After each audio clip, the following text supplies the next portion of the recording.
There are names that history simply refuses to forget, not because they changed the world for the better, but because of the destruction they left behind. Serial killers, dictators, psychopaths and sadists, the very architects of chaos and suffering. We talk about them constantly, especially if your social feed is anything like mine. We debate who was worst, who had the highest body count, who caused the most pain. But depravity isn't a competition, it's a pattern, and patterns can be studied. That's exactly what this series attempts to do. This is the Depravity Iceberg. Alright, welcome back to the channel. Over the next 5 episodes, we are going to descend layer by layer through 50 of the most depraved individuals in recorded history. I mean the pure sickos, the worst of the worst. But this ranking isn't based on notoriety alone, or body counts, or how many Netflix documentaries someone inspired. Instead, each case is evaluated using a structural, psychological framework I'm calling the Depravity Index. And trust me, this is not an index you want to score highly on. I originally developed this framework while writing my first thriller novels, Dark Finds, where the detective falls in love with the serial killer she's trying to catch, and how it falls apart, a story set in a totalitarian society ruled by fear and propaganda. The more I used the index for fiction writing, the more I realised that the same patterns appear again and again in real life. So in this series, we're going to use that framework to examine the real life monsters. Each one and their crimes will be scored across 5 pillars. First, we examine intent. Were their actions impulsive, self-serving, ideological, or driven by something darker? Next, we explore victim vulnerability. Who did they target? Were their victims equals, strangers, children, prisoners, or other monsters? That's a nod to you, Dexter. Third relates to scale of harm. Was there one victim, a serial pattern, or the sort of systemic destruction we often see in genocidal regimes? Fourth, we bring cruelty under the microscope. How much suffering was inflicted? Was death immediate, prolonged, or even ritualized? And finally, we look at remorse. Did the perpetrator regret what they'd done, remain indifferent, or even take pride in it?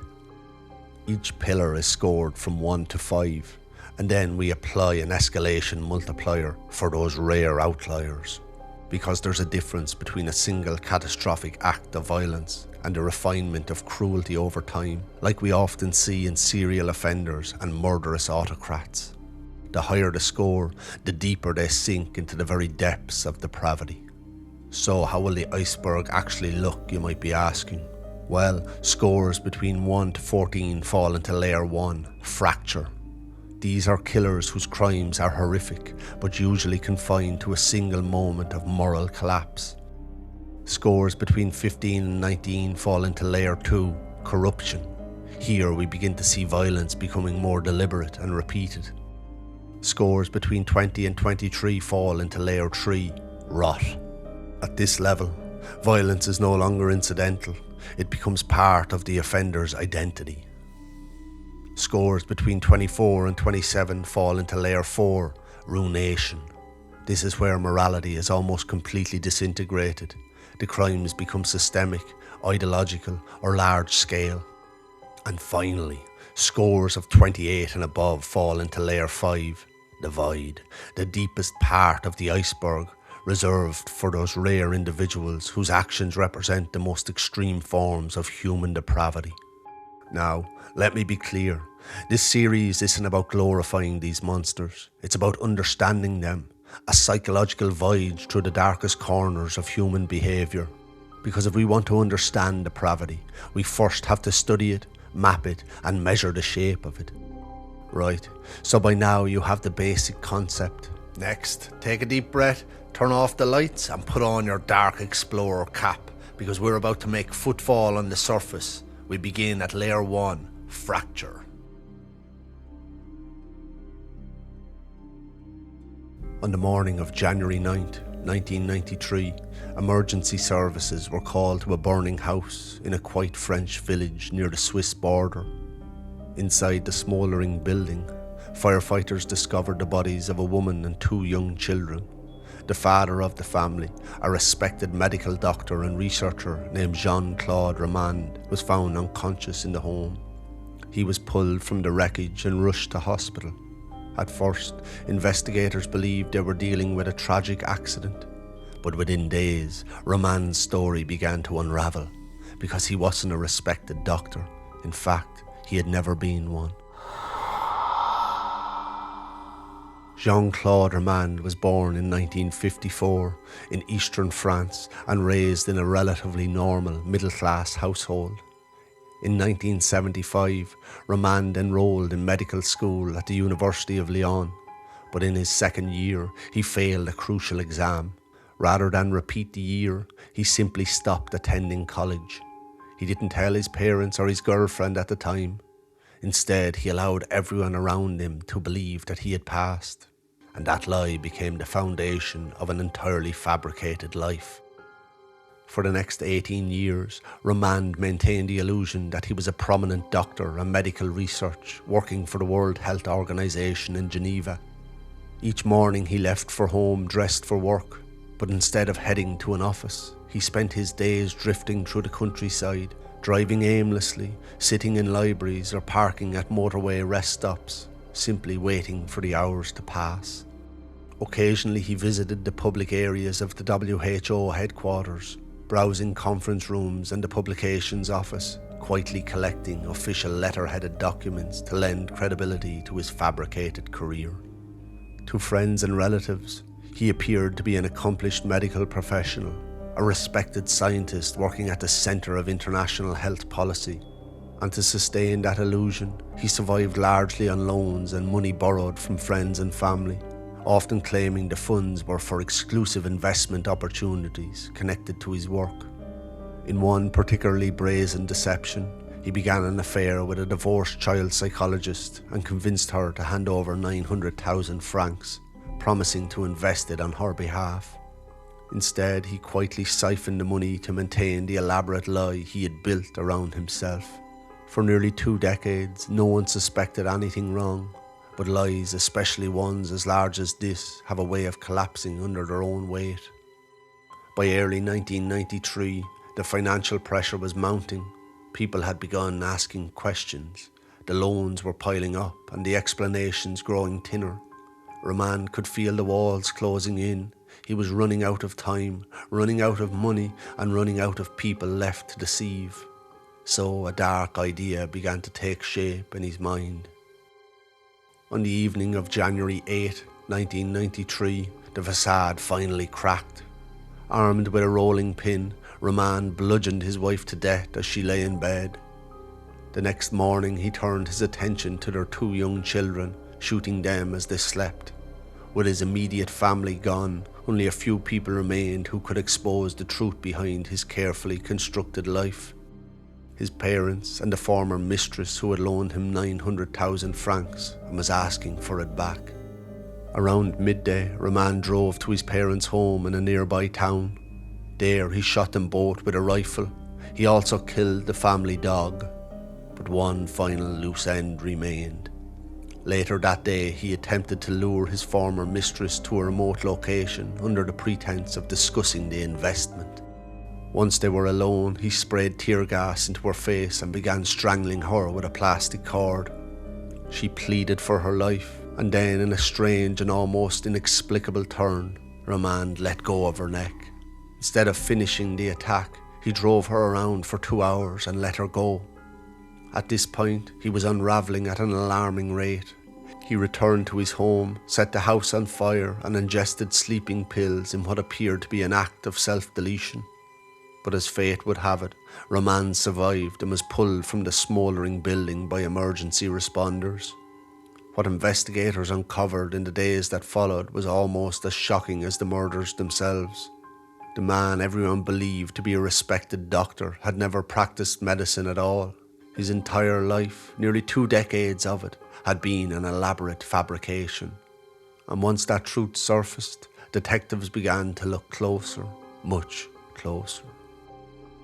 Romand was arrested and brought in for questioning. During the investigation, authorities uncovered the full scale of his deception. He ultimately confessed to his crimes, and in 1996 he was convicted in France of murdering his wife, children and parents. He was sentenced to life imprisonment. In interviews and court testimony, Remand claimed that he had been trapped by his own lies, unable to admit the truth after so many years of deception. Psychologists studying the case often describe it as one of the most extreme examples of identity collapse ever documented. A man who constructed a false life so completely that when it began to crumble, he destroyed everyone who could expose it. This was not a case of fake it till you make it, more so keep faking it until they find out, then kill them all. Now let's score Remand on our Depravity Index. To begin with intent, I've scored him a 3. The crimes were clearly premeditated, but they appear to be driven more by self-preservation and identity collapse rather than sadistic pleasure. He scores higher on victim vulnerability, simply because the victims were family members, including children, who trusted him completely. He also murdered the family dog, which I find absolutely abhorrent. All in all, he receives a 4. Although there were 5 victims, the scale of harm was confined to a single catastrophic spree, not a serial pattern. For that, he scores 2. When we examine the level of cruelty involved, the killings were violent, but not prolonged or ritualized. There's no evidence of sadism. That earns him another 2. Lastly, we look at remorse. Remand later expressed regret, attempted suicide, and ultimately confessed to his crimes. He did not celebrate or take pride in them. For that, he received yet another 2. Since this was a single event, the escalation multiplier is 0 in this case. This brings Remand to the final score of 13, which places him firmly in layer 1. Not a serial killer, not a sadist, but a man whose entire life was built on a lie so fragile that when it began to collapse, it took the lives of everyone around him.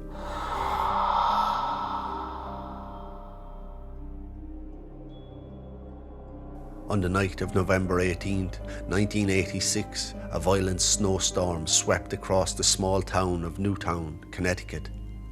Visibility was poor, roads were covered in ice, but one man was still out driving through the storm.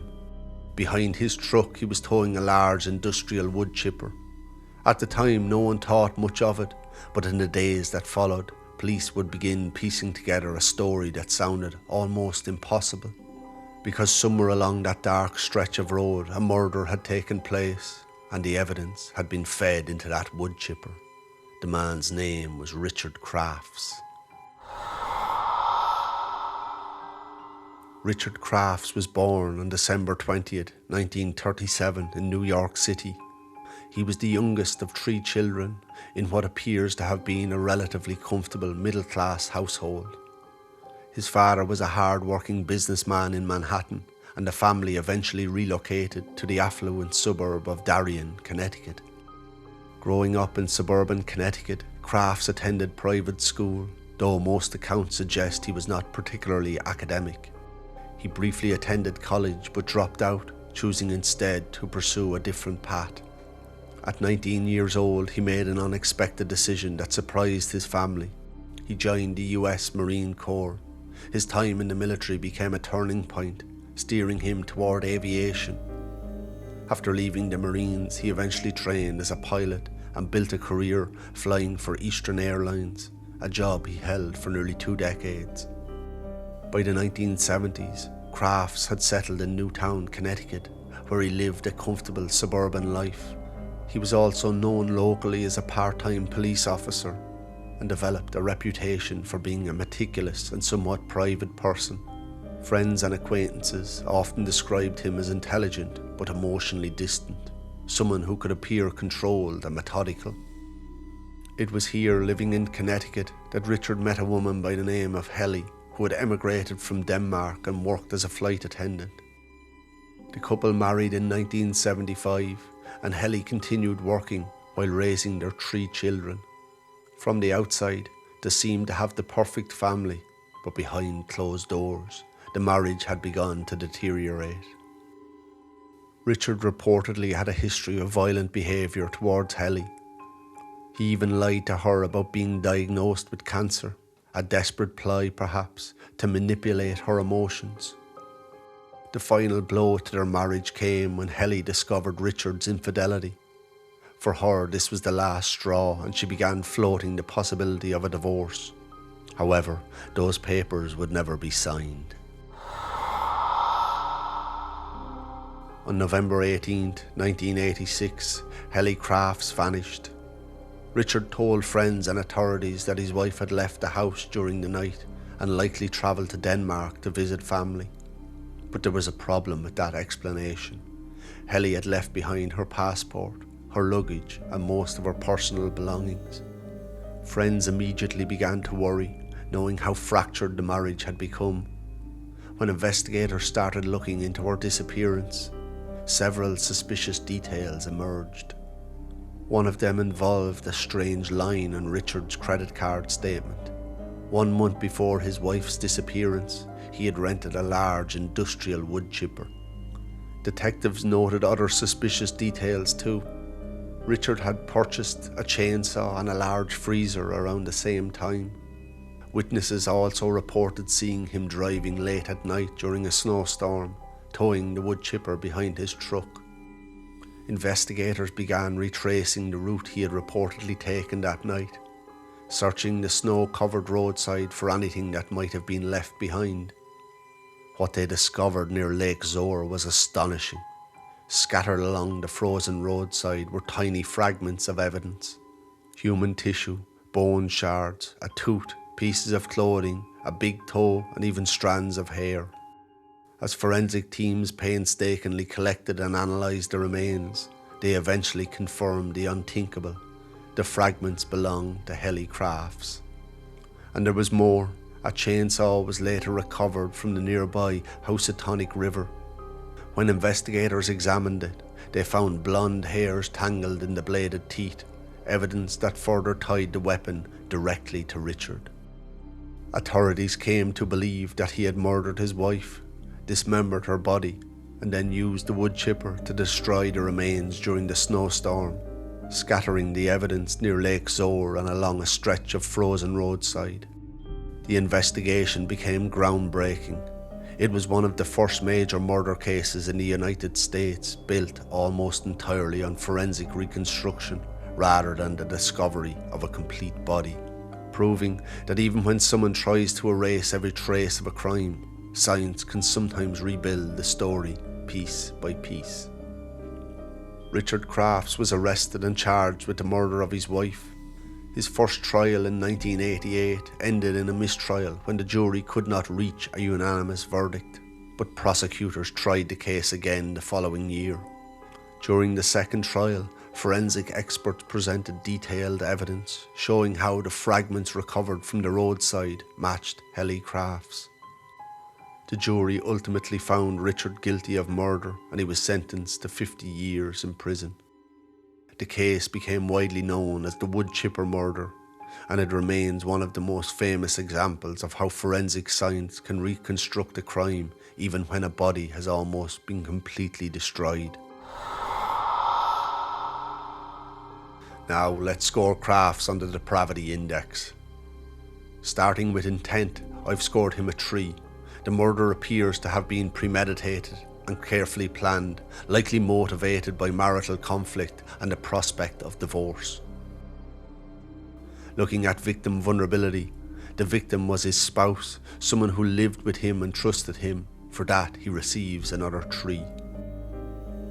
In terms of scale of harm, the crime involved a single victim, which gives him a score of 1. When we examine cruelty, the murder itself does not appear to have involved prolonged torture or ritualistic violence. However, the post-mortem dismemberment and the destruction of the body demonstrate a calculated attempt to erase the crime. For that, he receives a 3. Finally, we look at remorse. Throughout the investigation and trial, Crafts maintained his innocence and never admitted responsibility. For this, he receives a 3. Since this was a single act, there is no escalation multiplier. This brings Richard Crafts to a final score of 13, which places him firmly in Layer 1, a man whose calculated attempt to erase his wife's existence culminated in an act of gross depravity.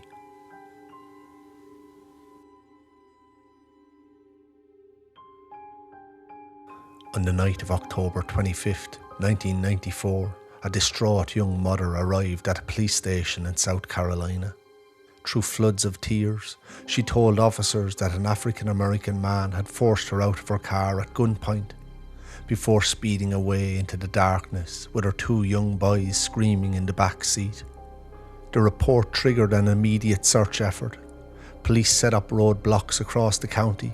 Helicopters combed the surrounding woods and highways. National news outlets picked up the story, broadcasting updates around the clock. And for 9 days, the nation watched as the grieving mother stood before cameras, pleading for the safe return of her children. But what no one realised at the time was that behind her crocodile tears and wavering sobs, she knew exactly where her children were and what had happened to them. Her name was Susan Smith. Susan was born in 1971 and raised in the small town of Union, South Carolina. Although she grew up in a church-going family, her childhood was marked by instability. When Susan was just 6 years old, her alcoholic father died by self-deletion. Her mother later remarried a man named Beverly C. Russell Jr., a successful businessman and prominent member of South Carolina's Republican Party. Years later, it emerged that Susan had endured SA from Russell during her adolescence, abuse that reportedly continued into her early adult years. At just 13 years old, Susan attempted to take her own life, but survived. Another attempt followed in 1989 after a married man she had been involved with ended their affair.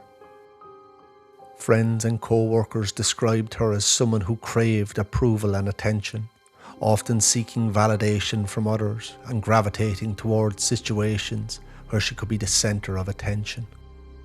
By the early 1990s, Susan began dating a former classmate, David Smith. The relationship quickly intensified, and the couple married after only a few months of dating, with Susan soon giving birth to 2 sons, little Michael and Alexander. Despite the growing family, the marriage had been unstable from the start. Those close to the Smiths later described a toxic relationship, marked by frequent breakups, reconciliations, and accusations of infidelity on both sides. The cracks in the marriage were widening at an alarming rate when Susan began an extramarital affair with a man named Tom Findley, the CEO of the company she worked at. That relationship would soon collide with the realities and responsibilities of motherhood. In the months leading up to the murders, Tom Findley made one thing very clear. He did not want a serious relationship with someone who had children. According to letters presented in court, Findley told Smith that he preferred dating women who were free to travel, socialise, and live without the responsibilities that came with raising a family. It wasn't a cruel statement, but it was a firm boundary. And for Smith, that rejection struck something deeper. She became increasingly fixated on the relationship, convinced that Findley represented the life she wanted: freedom, attention, and the possibility of starting over. But the more she pursued him, the clearer the barrier became. In her mind, the obstacle wasn't the relationship itself. It was the life she already had, and tragically, the 2 small children who depended on her had begun to represent the very thing she believed was standing in the way. Late on the night of October 25th, 1994, Smith strapped her 2 young sons into their car seats, Michael, aged 3 at the time, and Alexander, aged just 14 months. She then drove to a quiet boat ramp at John D. Long Lake. Once there, she left the car in neutral, got out and slammed the door.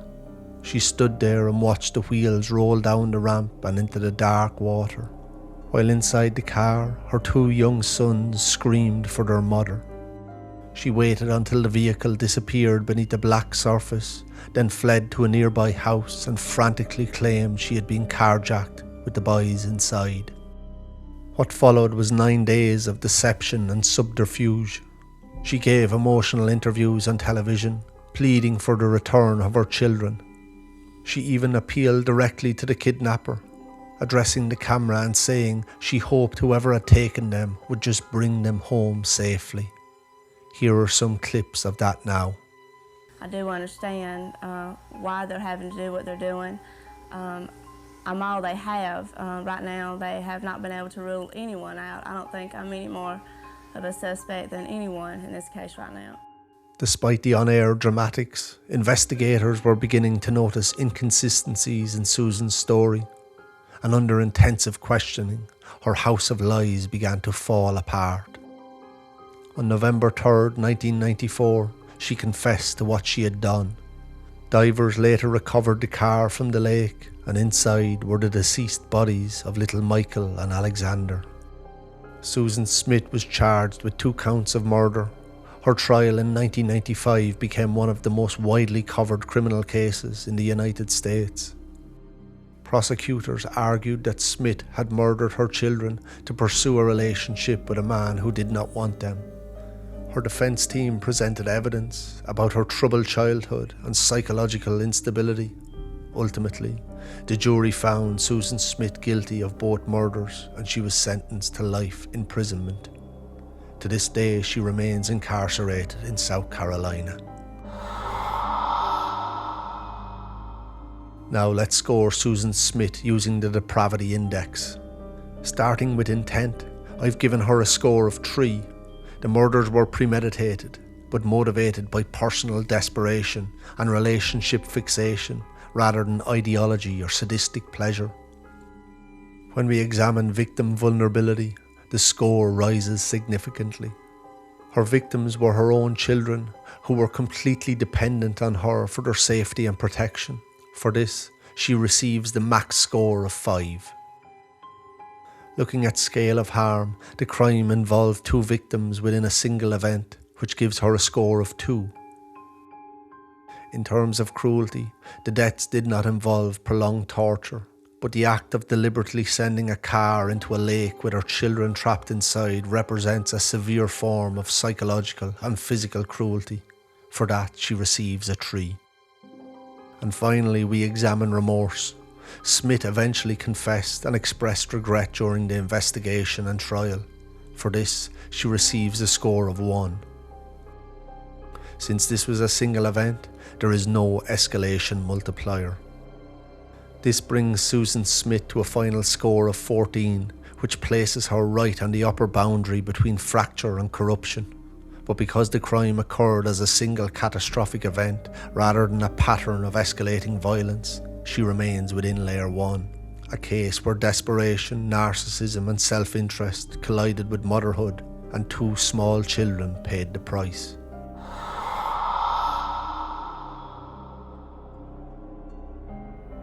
On the morning of March 1st, 2000, police were called to a small house in a quiet mining town in New South Wales, Australia.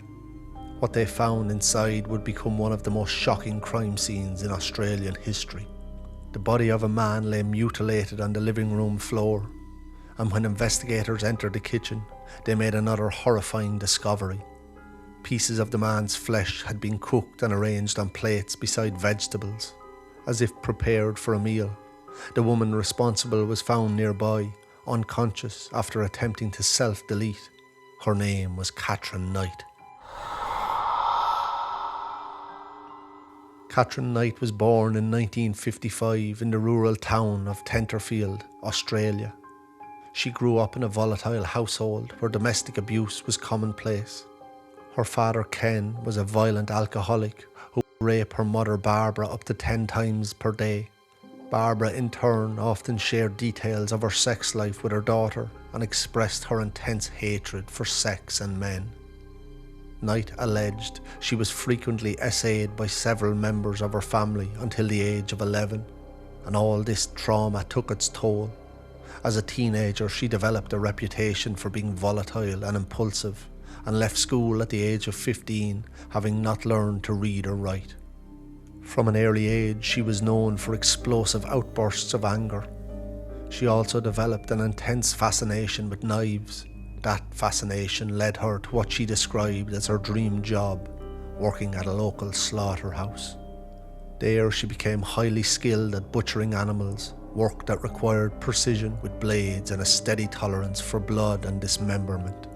Friends and co-workers described her as capable and hard-working. She could perform the job efficiently and rarely appeared unsettled by the brutality of the work. But alongside that competence were darker traits. She brought an intense jealousy into relationships and a temper that could flare without warning. Arguments escalated quickly, grudges lingered, and over time those traits would snowball into something grossly depraved. Throughout her adult life, Knight was involved in a series of turbulent relationships. Many of them were marked by violence and screaming matches. Former partners described incidents where Knight threatened them with knives, destroyed property during arguments, and even savagely assaulted them during drunken confrontations. In one relationship, she reportedly stabbed a partner with scissors and later held a knife to his throat. And yet, despite this sinister history, Knight continued to find men who would fall in love with her. One of those men was named John Price, a father of 3 who worked in the local mining industry. Friends described him as generally good-natured and hard-working, and were confused by his relationship with Knight, as she was widely known for having a violent temper. Maybe he loved her, maybe he believed he could change her. We will never truly know. What is known is that in the weeks leading up to the murder, their relationship had become increasingly fractured. Arguments were frequent, suspicions on high alert, and eventually Price asked Knight to move out of the house, a request the volatile psychopath did not take too kindly. On the evening of February 29, 2000, Knight returned to Price's house while he was at work. She spent several hours inside the property, planning her grim revenge. When Price returned home that night, an argument broke out, and at some point, Knight attacked him with a large kitchen knife. He attempted to escape through the front door, but Knight pursued him outside and stabbed him repeatedly. What followed shocked Australia to its core. Knight dragged Price back into the house, then mutilated his body and removed portions of flesh. Some of it was cooked in the kitchen like a Sunday roast, with the meat arranged alongside vegetables on dinner plates. Evidence suggests that the meal was intended for Price's children. But fortunately, that meal would never come to pass. Knight attempted to take her own life by ingesting pills and was found unconscious at the scene when investigators arrived. She was swiftly arrested and charged with murder. During the investigation, prosecutors presented overwhelming forensic evidence, documenting the brutality of the crime. Knight ultimately pleaded guilty to the murder, and in 2001, she was sentenced to life imprisonment without the possibility of parole. It was the first time such a sentence had been imposed on a woman in Australian legal history. The presiding judge described the crime as one of extreme and unparalleled brutality. Knight remains incarcerated to this very day. Now let's score Katherine Knight using the Depravity Index. Starting with intent, Knight receives a 2. The murder appears to have been driven by rage and relationship breakdown rather than sexual gratification or ideological motivation. Looking at victim vulnerability, the victim was an adult partner involved in a volatile relationship. For that, she receives a 1. In terms of scale of harm, the crime involved a single victim, placing her at 1. When we examine cruelty, however, the score rises dramatically. The mutilation of the body and the preparation of human flesh after death pushes her score to 4. The act demonstrated extreme post-mortem brutality. And finally, we look at remorse. Knight later pleaded guilty and did not attempt to glorify the crime. For this, she receives 2. As this was a single act, there is no escalation multiplier in this case. This brings Katherine Knight to a final score of 10, which places her firmly within Layer 1. A woman whose violent impulses, when pushed to their limit, produced one of the most depraved single murders in modern Australian history.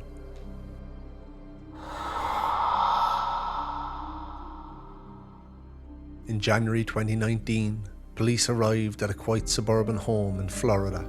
Inside the house, they discovered the bodies of husband and wife Chad and Margaret Amato, and their son Cody Amato, all shot to death. At first glance, it appeared to be a straightforward case of murder-suicide committed by their son Cody, but as investigators began digging into the life of the surviving son, Grant Amato, they uncovered a motive that seemed almost beyond belief.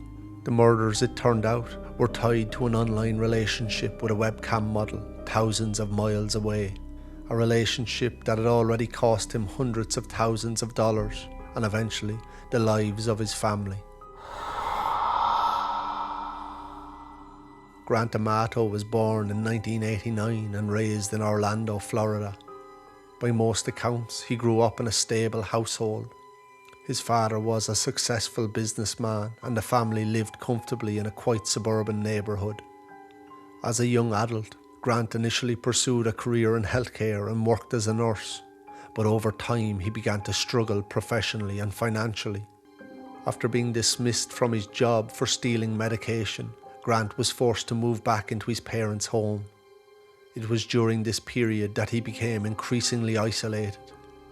Much of his time was spent playing video games online, live streaming on Twitch, and accessing porn sites, in particular myfreecams.com. He would spend over 4 hours per night on that website, and eventually he developed a deep-seated obsession with a Bulgarian webcam model who performed under the alias Sylvie. The two communicated through the MyFreeCams platform, where viewers could send money in exchange for private chats with the performers. Grant assumed the facade of a rich and successful gamer, sending Sylvie various lingerie items and sex toys, as well as paying an exorbitant amount of money for her time. Investigators later discovered that he had transferred her more than $200,000. Much of that money came from stealing credit cards from his family and getting loans, claiming he needed seed capital for starting his Twitch career. When his family became aware of the financial drain, they were horrified. At a loss of what to do with their son, they staged an intervention and demanded that he attend a treatment program for internet and porn addiction. Grant reluctantly agreed, and when he returned home a couple of weeks later, they made their expectations clear once again. He needed to cut off contact with Sylvie and rebuild his life like a normal, functioning adult. But unfortunately, Grant's obsession hadn't faded. If anything, it had grown stronger and would soon become exponentially darker. On the night of January 24th, 2019, the conflict within the Amato household reached breaking point. While his mother sat at her computer, Grant crept up behind her and shot her in the back of the head. Afterwards, he waited in the kitchen for his father to return home from work. When Chad walked through the door, Grant shot him twice. His younger brother Cody was still at work, finishing a nursing shift. Using his father's phone, Grant sent Cody a message asking him to come home immediately. When Cody entered the house, Grant shot him as well, watching him collapse onto the floor and curl into the fetal position. Before fleeing the residence, Grant attempted to stage the scene as a murder-suicide, placing the gun beside Cody's body. The following day, when Cody failed to show up for work, his co-workers became concerned and contacted police to request a welfare check. Officers arrived at the house but received no response, and with all the entrances locked, they forced their way inside. What they found was devastating. Chad lay on his back on the kitchen floor. Cody's body was curled up in a storage room. His mother Margaret remained slumped over her desk in the home office where she had been working. 2 days later, investigators located Grant at a nearby hotel and brought him in for questioning. During the interrogation, his older half-brother Jason pleaded with him to tell the truth about what had happened, but Grant remained calm, insisting he had nothing to do with the murders. His story shifted repeatedly, and investigators quickly noticed inconsistencies and the digital trail he left behind, particularly the records of his financial activity. Grant Amato was ultimately charged with 3 counts of first-degree murder. His trial took place in 2019 and drew widespread attention due to the unusual motive behind the slayings. Prosecutors argued that the murders were driven by desperation, that Grant's family had cut him off financially and demanded that he end his relationship with Sylvie. But by that point, the relationship had become a one-sided, dark obsession. And when that obsession began to collapse, so did everything else. Perhaps Grant reasoned that with his family gone, he could use their credit cards to get another few days with Sylvie. Honestly, this case is insane. But anyway, the jury found him guilty on all counts, and Grant Amato was sentenced to life imprisonment without the possibility of parole. Now let's score him on the Depravity Index. Starting with intent, Grant receives a score of 3. The murders appear premeditated, but tied to financial desperation and personal obsession rather than ideology or sadistic gratification. Looking at victim vulnerability, the victims were his own family members, people who had attempted to intervene and help him. For this, he receives a score of 3. In terms of scale of harm, the murders involved 3 victims within a single event. That places him at 2. When we examine cruelty, the killings themselves were direct shootings without prolonged torture or ritualized violence. For this, he receives yet another 2. And finally, we examine remorse. During the investigation and trial, Amato maintained his innocence and showed little remorse. For this, he receives a higher score of 4. Since this was a single event, there is no escalation multiplier.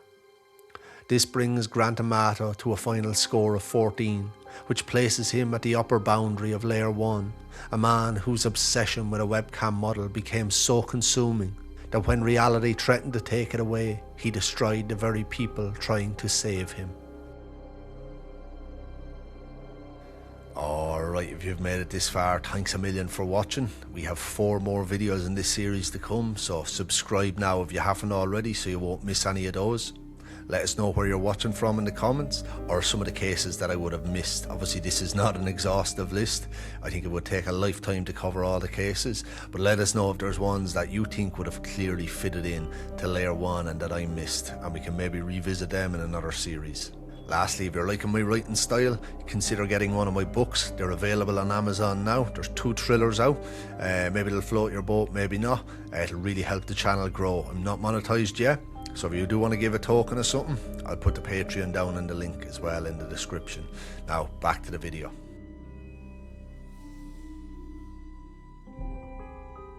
Let's rewind to an earlier historical case of gross depravity. In the winter of 1872, in a small village in County Durham, England, a woman named Mary Ann Cotton had already buried multiple husbands, several of her children, and a number of close relatives. At first, the death seemed tragic but explainable. Victorian England was a place where disease was common, poverty widespread, and life expectancy short. People died young, often without warning. But eventually, a pattern began to emerge. Why did so many people around Mary Ann Cotton keep dying? And why did those deaths so often occur shortly after she had taken out life insurance policies on them? Those questions were enough to raise suspicion. Investigators began to look closer, and when one of the bodies was finally exhumed, the truth began to surface. The cause of death was not illness, it was arsenic. Mary Ann was born in 1832 in a small mining village in northern England. Her childhood unfolded within the harsh realities of Victorian working class life, where industrial towns were defined by coal dust, overcrowded housing, poor sanitation, and the ever-present threat of injury or disease. Life for mining families was precarious. survival often balanced on a single wage earner descending into the earth each morning. That fragile stability shattered in 1842 when Marianne was just 10 years old. Her father tragically died after falling down a mine shaft. In keeping with the grim efficiency of the mining industry at the time, his body was delivered back to the family in a sack stamped property of the South Hetton Coal Company.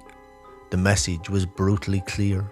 To the company, the man who had supported the household was little more than equipment that had broken underground.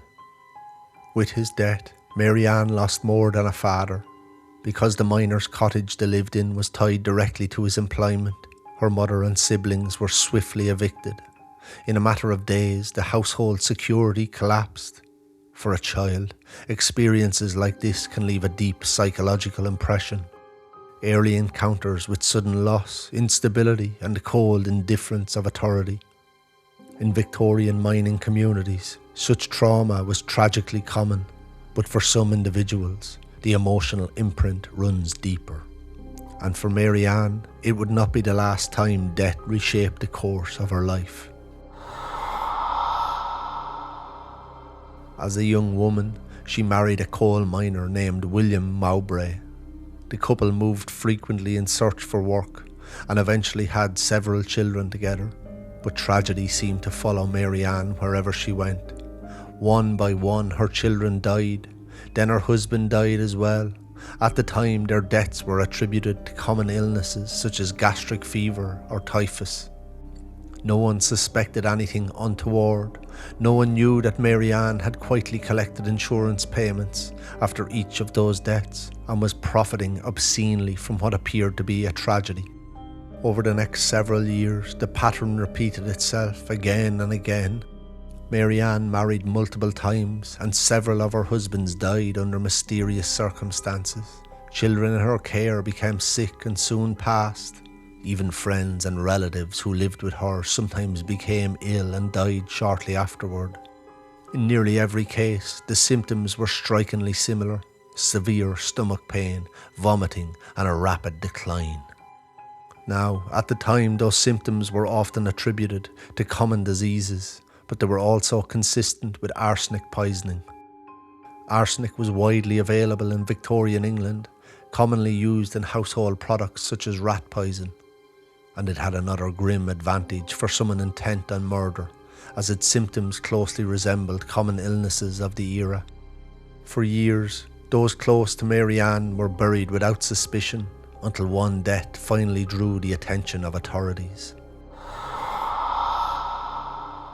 In 1872, Marianne was living with her fourth husband, Frederick Cotton.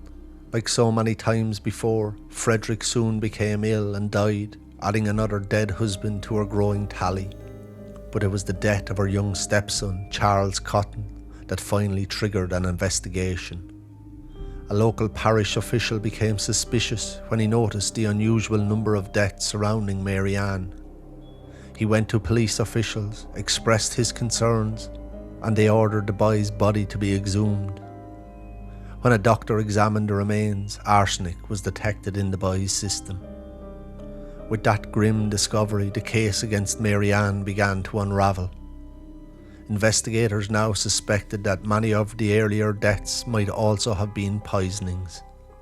By some estimates, as many as 21 people connected to Marianne may have died under mysterious circumstances: 3 husbands, 11 children, and 7 friends and relatives. However, Victorian forensic science was limited, and only one of those deaths could be legally proven. Marianne was ultimately arrested and charged with the murder of young Charles Cotton. Her trial took place in 1873, and it quickly attracted widespread public attention. Prosecutors argued that Marianne had systemically poisoned people close to her in order to collect insurance payouts and financial benefits. Her defence attempted to attribute the deaths to common diseases, but the forensic evidence of arsenic poison proved decisive. Marianne Cotton was found guilty of murder, and on March 24, 1873, she was executed by hanging at Durham Prison.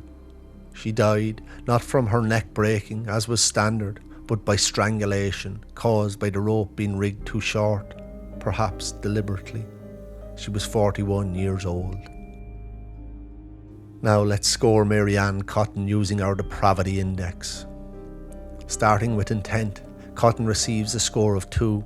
The poisonings were deliberate, but motivated primarily by financial gain rather than the sort of darker motivations we will see further down the iceberg. Looking at victim vulnerability, several of her suspected victims were children and family members under her care. For this she should receive a high score. However, only one case could be legally proven. For the purpose of this index, and because there is ambiguity, she receives a score of 2. When we examine the scale of harm, the suspected number of victims is high at 21. However, she was only convicted of 1 murder. For this, she has to receive a score of 1.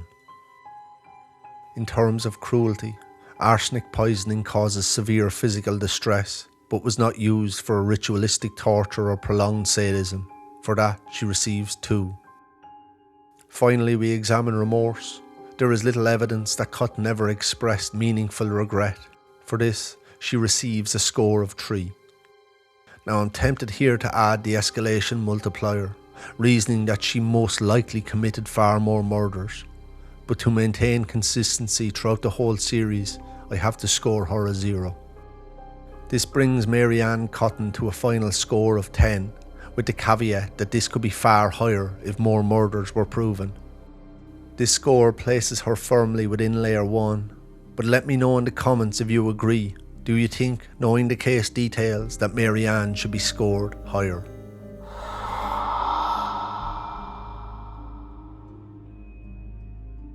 On the evening of June 11th, 1981, a young Dutch student visited the apartment of a quite Japanese classmate living in Paris. The two had been studying together at the Sorbonne, and the young student believed she was visiting him to work on a translation assignment. Instead, she walked into what would become one of the most disturbing murder cases in modern French history. And the man who had killed her would later calmly explain to police how he had eaten her to fulfill a lifelong fantasy. His name was Issei Segawa. Segawa was born in 1949 in Kobe, Japan, into a wealthy and well-connected family. His father was a successful businessman, and by most outward appearances, the budding cannibal grew up in a privileged environment. But from an early age, he described experiencing violent and cannibalistic fantasies and became fixated on the idea of consuming another person. He struggled with feelings of inadequacy and social isolation, something he later linked to the development of his fantasies. As an adult, he moved to Paris to study comparative literature at the Sorbonne. To classmates, he appeared quite intelligent and somewhat shy, but behind that mild exterior, the fantasies had never gone away. They had only grown stronger. In his own words, he had developed a fixation on Western women, whom he viewed as symbols of power, beauty and status. He believed that by consuming such a person, he could somehow absorb those qualities. Psychologists would later suggest this belief was driven not only by distorted desire, but by a darker mix of domination, envy, and inadequacy. During this time, Segawa befriended a fellow student, Renee Hartfelt, a Dutch woman studying at the Sorbonne. The two spent time together casually, and on June 11, 1981, she agreed to visit his apartment to help translate German poetry. Once inside, she sat at his desk reading from a German textbook while he sat behind her. At some point during the evening, Segawa retrieved a rifle and shot her in the back of the neck, killing her almost instantly. Seeing the blood and brain matter, he fainted but soon awoke with the realization that he had to carry out his plan. Over the following days, Segawa dismembered her body and consumed parts of it, wanting to absorb her energy, eating most of her breasts, face, buttocks, feet, thighs and neck, either raw or cooked, even admitting that he swallowed her clitoris whole while saving other parts in his refrigerator. He also photographed the process before attempting to dispose of the remains in suitcases at a nearby lake, but the suspicious luggage drew attention and Hartfeldt's mutilated remains were ultimately found.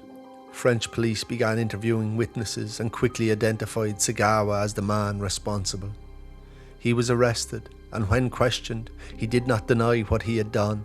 In fact, he described the crime in chilling detail. French psychiatrists ruled him legally insane and unfit to stand trial. Instead of prison, he was committed to a psychiatric hospital indefinitely. It was here Segawa was visited by Japanese author Inhyuko Yamato, and his account of the murder and its aftermath was published in Japan under the title In the Fog. Segawa's subsequent publicity and the macabre celebrity status likely contributed to the French authorities' decision to deport him back to Japan, where he was immediately committed to the Matsuwaza Hospital in Tokyo.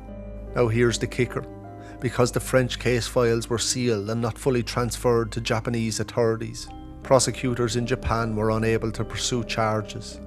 As a result, Segawa was released from psychiatric custody and returned to normal life.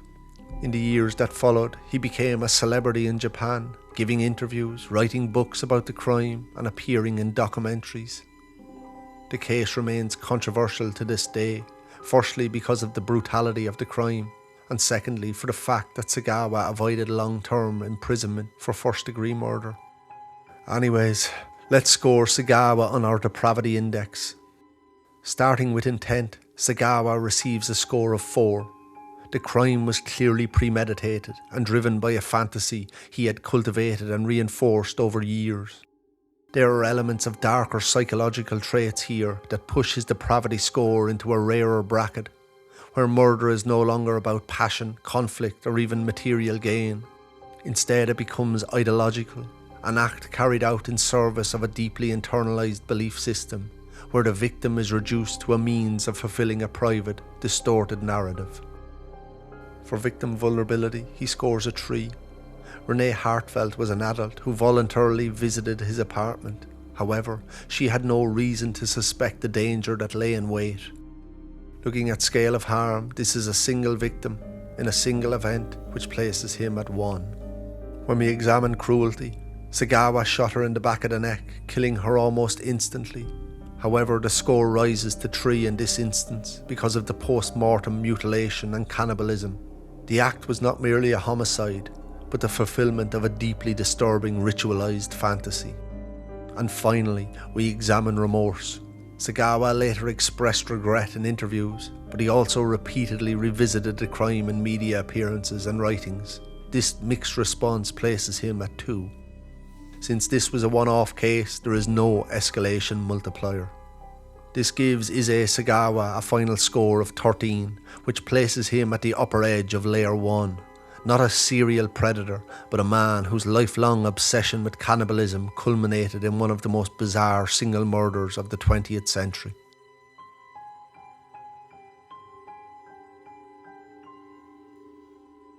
In July 2021, police in Dane County, Wisconsin began investigating the disappearances of a middle-aged couple. Bart Halderson and his wife Krista hadn't been seen for several days, and their son Chandler told investigators that they had abruptly left to visit their family cabin. But that story didn't sit right with investigators.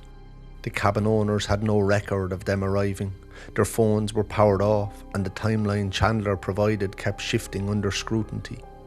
Within days, the case took a darker turn, because this wasn't just a disappearance, it was something far darker. Chandler Halderson was the youngest of 2 boys and was born in 1998 and raised in Windsor, Wisconsin, a quiet suburb just outside of Madison. From the outside, his upbringing appeared stable and comfortable. His father Bart worked in an accounting and IT firm, while his mother Krista was known among friends and neighbours as a warm and supportive parent. By most accounts, the Haldersons looked like the kind of family that blended easily into suburban life. Stable jobs, a tidy home, and a son who seemed to have a bright future ahead of him. But beneath that ordinary surface, Chandler had been constructing an increasingly elaborate web of lies. He told his parents that he was enrolled in university, studying information technology. to his girlfriend, he painted an even grander picture. He said he had been recruited by SpaceX and that he'd soon be moving to Florida to begin working with a prestigious engineering team. The lies didn't stop there. At different times he told friends and relatives that he had worked as a police scuba diver, that he was a director at an insurance company, and that he was actively preparing for a promising career in showbiz. Each story was tailored to the person he was speaking to, carefully crafted to reinforce the image of a young man on the verge of success. None of it was true, of course. In reality, Chandler had dropped out of college shortly after enrollment. He was unemployed and spent most of his time at home playing video games. The life he described to others existed purely in his imagination, and over time, contradictions began to surface. His parents started asking more questions about his classes and his supposed internship with SpaceX. His father wanted to see emails, confirmation documents, anything that showed Chandler's future was as secure as he claimed. But those documents did not exist, and his house of lies began crumbling around him. Just like Jean-Claude Roman decades earlier, Chandler had spent years pretending to be someone he wasn't, and exposure meant humiliation, consequences, and the end of the life he had invented. He wasn't going to let that happen. So on July 1st, 2021, after a bitter argument with his parents, Chandler shot and killed his mother and father inside the family home. After the murders, he began the grim process of dismembering their bodies using saws and other cutting tools. The following day, when Krista failed to show up for work, one of her co-workers became concerned. After calls and messages went unanswered, that same co-worker drove to the Halderson home to check on her. There he encountered Chandler, who casually explained that his parents had already left for their family cabin for the 4th of July weekend. Days passed, and when Bart and Krista still had not returned home, the co-worker urged Chandler to contact the police and report his parents missing. He did so on July 7th, telling detectives that an unknown couple had picked up his parents and driven them to their holiday home several days earlier. In the days that followed, Chandler repeated that same story to friends and investigators, insisting his parents had simply left for the cabin. All the while he was quietly disposing of the remains in wooded areas around Dane County. As detectives began to probe deeper, his story started to unravel. Details didn't line up, timelines shifted, and Chandler's explanations grew increasingly vague, inconsistent, and contradictory. The more he talked, the less sense it all made. Investigators eventually brought him in for formal questioning, and during that interview, new information came in that shifted the entire direction of the case. Deputies received a tip from a local farmer who reported seeing Chandler walking out of the tree line on her property just days earlier. When officers searched that area, they made a grim discovery. Hidden in the brush was a human torso. It was later identified as Bart Halderson. Despite extensive search efforts, Krista's remains were still missing. The break that finally led investigators to her came from an unexpected source. Chandler's girlfriend had been using Snapchat's location sharing feature to keep tracks on him. On July 3rd, she noticed his location appearing near the Wisconsin River and took a screenshot of the map. When detectives searched that exact location, they discovered human remains that were later identified as Krista Halderson. Chandler was arrested and formally charged with the murder of his parents. His trial took place in 2022. There, prosecutors presented extensive forensic evidence linking Chandler to the killings and to the disposal of their bodies. The case also laid bare the elaborate web of lies Chandler had maintained for years about college, employment, and his future. The jury ultimately found him guilty of multiple charges, including 2 counts of first-degree murder. He was sentenced to life imprisonment without the possibility of parole. The case shocked many people who followed it, not just because of the brutality of the crime, but because the motive seemed so small. A young man who chose to murder his parents rather than admit that he had been lying about dropping out of college. I mean, what the hell was going on with this guy? But anyways, let's score Chandler using our Depravity Index. Starting with intent, he receives a score of 3. The killings were premeditated, but tied to the collapse of his fabricated life rather than sadistic pleasure. Looking at victim vulnerability, the victims were his own parents, people who most likely trusted him completely. For that, he receives a score of 2.5. In terms of scale of harm, the crime involved 2 victims within a single event. That places him at 2. When we examine cruelty, the murders involved dismemberment and a gross disposal of the bodies, though there is no evidence of prolonged torture or ritualized violence. For that, he receives another 2. And finally, we look at remorse. Chandler maintained his innocence throughout the investigation and trial and showed little acknowledgement of responsibility. For that, he receives a 3. Since this is a single incident, there is no escalation multiplier. Chandler finishes with a score of 12.5, placing him at the upper boundary of Layer 1, a case where a life constructed on lies didn't just fall apart, it imploded, taking his parents along with it.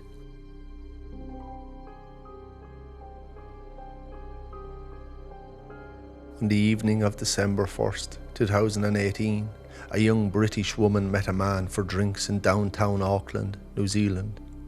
They had matched only hours earlier on the dating app Tinder. The woman was on a solo journey around the world, and this was another chance to meet someone new, share a few drinks together, and continue documenting the adventure for friends and family back home. Security cameras captured the pair sitting in a bar in the city centre, laughing, blending easily into the nightlife. To anyone watching, it looked completely ordinary, but by the following morning, the young woman would be missing, and in the days that followed, police would uncover a trail of surveillance footage, purchases, and movements that revealed the man she had trusted that night had gone to extraordinary lengths to conceal what had happened when they returned to his apartment. His name was Issei Kempson. Issei Kempson was born in 1991 near Wellington, New Zealand. His early life was marked by instability. His parents separated when he was young, and for long periods of time he was raised by his father and his grandfather, while his mother lived overseas. Court reports later described a childhood shaped by family conflict and changing caregivers. As a teenager, Kempson attended college in Porirua, where he played competitive softball and appeared, at least outwardly, to be a fairly typical young man. But that stability didn't last. By his 20s, Kempson's life had become increasingly transient. He moved between cities and casual labourer jobs, at one point spending several years living in Sydney before eventually returning to New Zealand. People who knew him during this period often described him as sociable and confident, but also a habitual liar who exaggerated achievements, invented details about his background, and presented himself differently depending on who he was speaking to. Back in Auckland, Kempson spent much of his time socialising and meeting young women through dating apps. It was through one of those encounters that he would eventually meet Grace Milan. Grace was a 22-year-old British university graduate, travelling solo around the world. In late 2018, she arrived in Auckland as part of a months-long backpacking trip. On December 1st, the day before her birthday, she matched with Kempson on Tinder. The two arranged to meet for drinks that evening. Security footage later captured them visiting several bars together in central Auckland.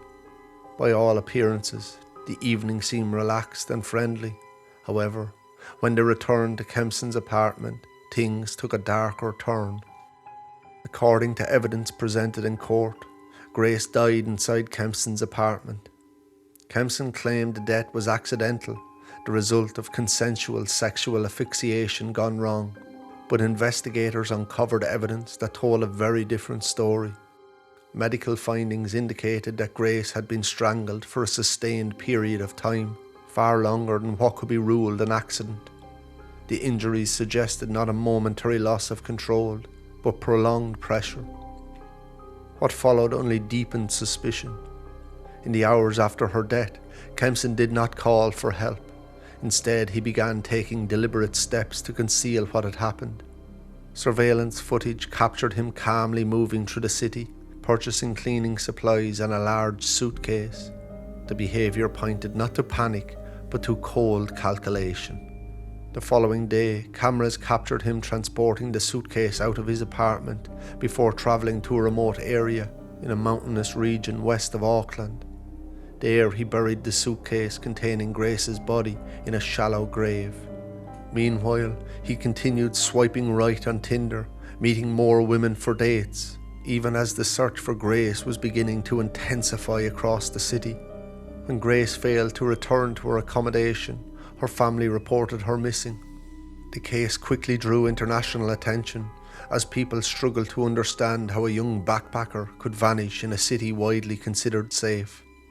With pressure mounting, police began reconstructing her final movements, using an extensive network of CCTV footage across Auckland city centre. Step by step they traced her last known hours, and that trail led them directly to Jesse Kempson. He was arrested just days later and charged with Grace's murder. During the 3-week trial in 2019, prosecutors presented a detailed timeline of Kempson's actions before and after Grace's death, including the purchase of cleaning products and the disposal of her body. The jury rejected Kempson's claim that the death had been accidental. He was ultimately found guilty of murder and sentenced to life imprisonment, with a minimum term of 17 years before he can apply for parole. Now let's score Kempson on the Depravity Index. Starting with intent, he receives a score of 2. The crime was not ideological or part of a broader campaign of violence, but evidence suggests deliberate actions both during and after the killing. Looking at victim vulnerability, Grace was an adult who voluntarily met Kempson. However, she was also a solo traveller in an unfamiliar city meeting a stranger. For this, he receives a score of 3. In terms of scale of harm, the crime involved a single victim. That places him at 1. When we examine cruelty, Grace died by strangulation, a method that can often involve significant physical distress. Combined with the subsequent concealment of her body, this places him at a higher score of 3. And now finally we look at remorse. Kempson denied the murder and attempted to portray the death as accidental. There was little evidence of genuine accountability. For this, he receives another 3. Since this was an isolated case, there is no escalation multiplier. That gives Jesse Kempton a final score of 12, which places him within Layer 1, a man whose violence emerged in a single catastrophic encounter, followed by a desperate attempt to erase what he had done.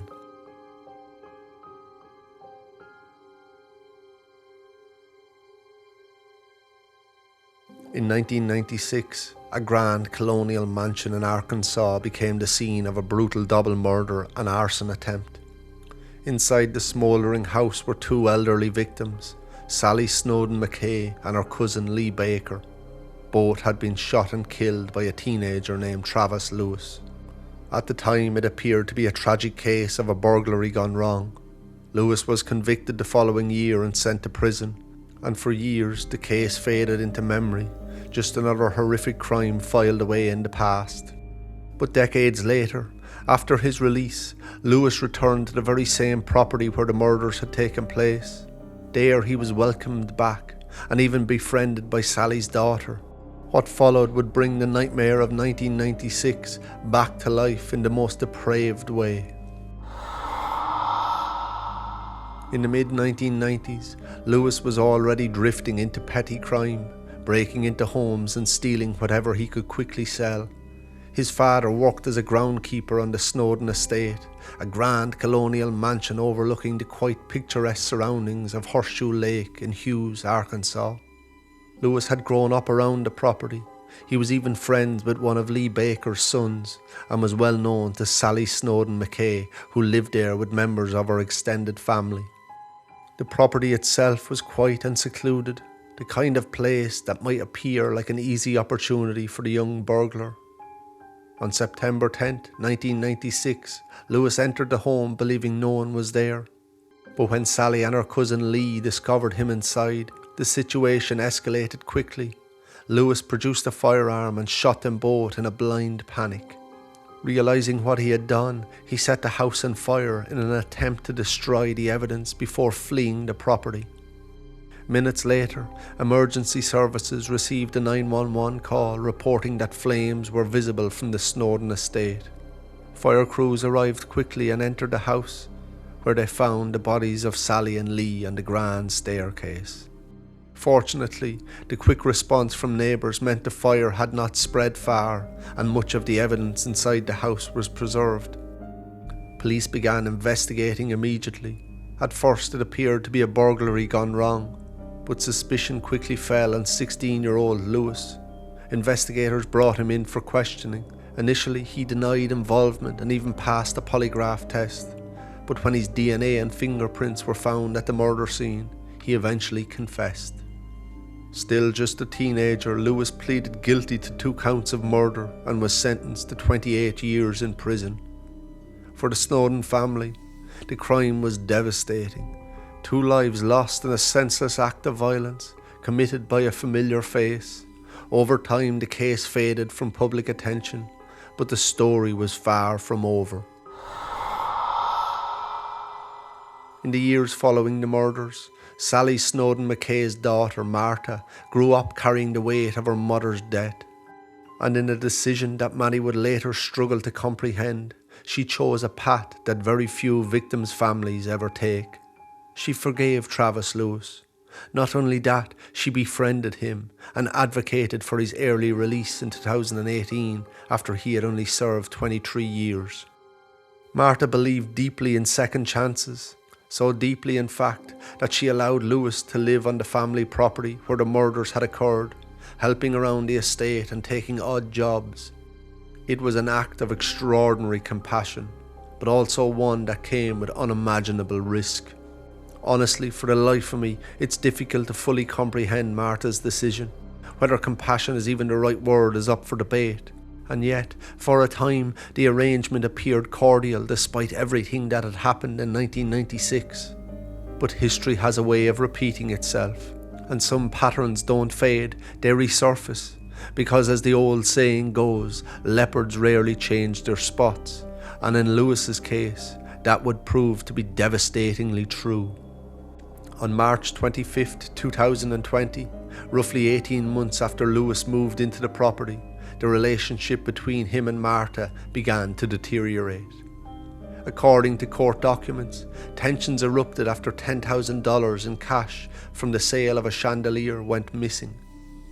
Martha believed Lewis had taken the money.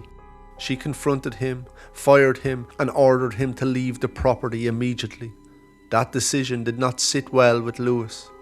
A few days later, he returned. Perhaps he came to confront her about being fired. Perhaps he came for money, or perhaps he came with only dark intentions.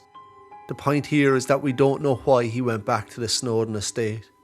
What we do know is that at the top of the grand marble staircase, where the previous murders had taken place, he attacked Martha, stabbing her multiple times before bludgeoning her. During the attack, Martha managed to trigger an emergency alarm connected to the house's security system, and a silent alert was sent directly to local law enforcement. Unaware that police had already been notified, Lewis wrapped Martha's deceased body in a blanket and packed a suitcase of her belongings. But moments later, he heard the sound of sirens approaching, and when deputies entered the house, he panicked. He jumped from the second-story window and ran to a vehicle parked outside, attempting to drive away. But the car became stuck in mud, and so he abandoned it and fled on foot towards Horseshoe Lake. Reports state he ran straight into the water and disappeared beneath the surface. Search teams later recovered his body from the lake. He had drowned before he could be taken into custody. He would never stand trial for his final crime. For the Snowdon family, the story had come full circle in the most tragic way imaginable. A teenage burglar who had once shattered their lives was welcomed back in an act of forgiveness, only to return that trust with violence once again. What had been an attempt to rewrite the ending instead became a continuation of the same nightmare. Now, let's score Travis Lewis on our Depravity Index.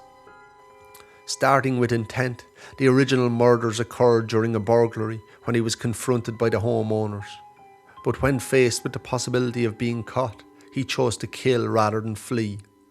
Decades later, the murder of Marta appears to have been deliberate after their relationship collapsed. Since there is evidence here of a darker pattern, Lewis receives a score of 3.5. Now we look at victim vulnerability. Lewis targeted people inside their own home, a place where they should have felt the safest. And in the second killing, his victim was someone who had trusted him enough to welcome him back into the property after prison. For this, he receives a score of 3. In terms of scale of harm, 3 victims were killed across 2 separate events. This places him at 2.5. When we examine cruelty, the 1996 murders involved shooting the victims and then setting the house on fire in an attempt to destroy the evidence. The second killing involved stabbing and bludgeoning Marta inside the same home where her mother had been murdered decades earlier. There is evidence here of escalation and extreme violence. For that, Lewis receives a score of 3.5. And finally, we look at remorse. Lewis pleaded guilty to the original murders, so there is that. But in the final crime, he attempted to flee rather than surrender. For this, he receives a score of 2. Because Lewis returned decades later and committed another murder involving the same family and property, the case demonstrates clear escalation over time. For this, he receives an escalation multiplier of 1. This brings Travis Lewis to a final score of 15.5, which places him just beyond the upper boundary of Layer 1 and into Layer 2, corruption, giving you a flavour of what you can expect in the next episode, where we descend deeper into the murky darkness of the Depravity Iceberg.